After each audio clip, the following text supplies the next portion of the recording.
Alright, this video is going to contain spoilers for Baldur's Gate Act 3. I'm going to give you a warning, clear out in 5, 4, 3, 2, 1. And now I'm going to say the real title of the video. Can the average person solve the Ball murders? There's a... For those who need reminding, the Ball murders is referring to a set of side quests in Baldur's Gate 3 that as a murder mystery. Starts off in the church and it just goes deeper within the city and it even ties into the main story and all that. It's a whole thing. However, by the time you get to Act 3, you've already done a bunch of amazing feats. You're already, even if you beeline the main story, you're already insanely high leveled. And you're already more than prepared to face the challenges ahead. But what if your average Joe ran into it? Even if they are a more learned individual. One of the two mods I'll be using is the debug book, so I can throw a level 1 guy into Act 3. And the Savant mod, which is a non-magic scholar. To begin. Alright, I will say the beginning footage had a bunch of other mods, and for the rest of the footage past this, I'll be playing a very similar but different playthrough and all that. However, none of the mods I had in this beginning part actually affect the gameplay, so I'm going to keep it in anyway. For starters, I'm going to make my nerdy scholar a half-high elf and give him a single cantrip of friends. This will be the only spell that he'll be able to cast at the very beginning, and this is going to be very helpful in the investigation. Because it'll be the only spell we have access to at the beginning. And as for our scholar proficiency, we're going to pick up quick study because we're starting off all by our lonesome.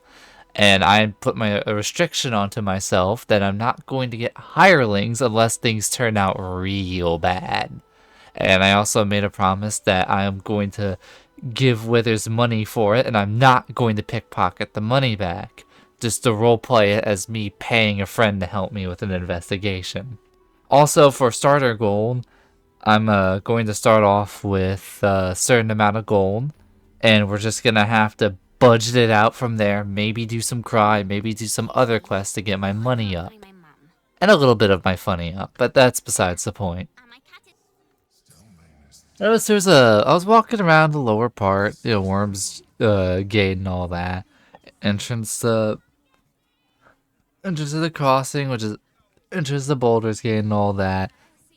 However, on my way, I noticed that the church had a bit of a commotion going on. So, I figured that my character would be the very painfully curious type.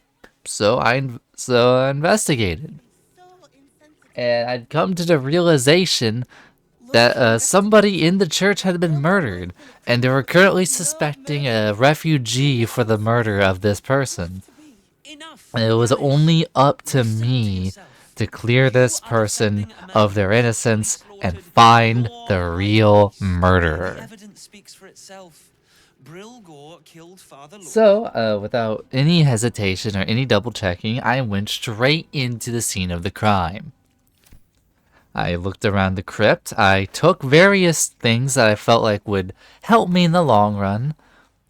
Borrowing potions and a quarterstaff, and even a scroll. However, I felt like I missed something in a room. After getting supplies and searching to see if there's any evidence in other rooms, I came back, only to realize that there was an entire cave behind this shelf.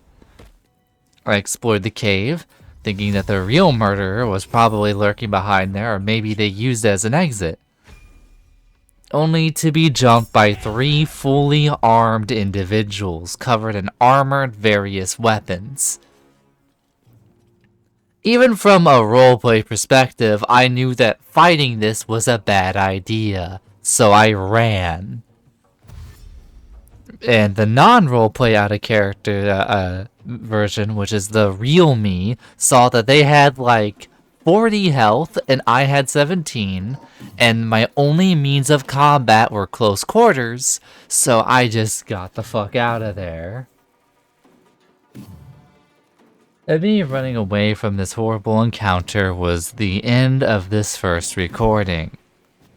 And now I'm going to take this time to ask you, the viewer, a couple questions. Question 1. Should I use a randomizer mod for the loot? I have an argument for this and an argument against this.